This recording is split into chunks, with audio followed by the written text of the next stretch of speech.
Happy independence day guys. আজকে দেখি মা কি রান্না করে। মা কি রান্না করেছো? এই যে দেখ, ভাত আর আর করেছি এখানে মাছের ঝোল করেছি। কি মাছ এটা?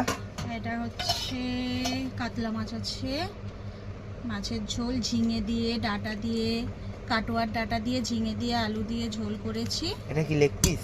এটা লেগ পিস। আর কি করেছো?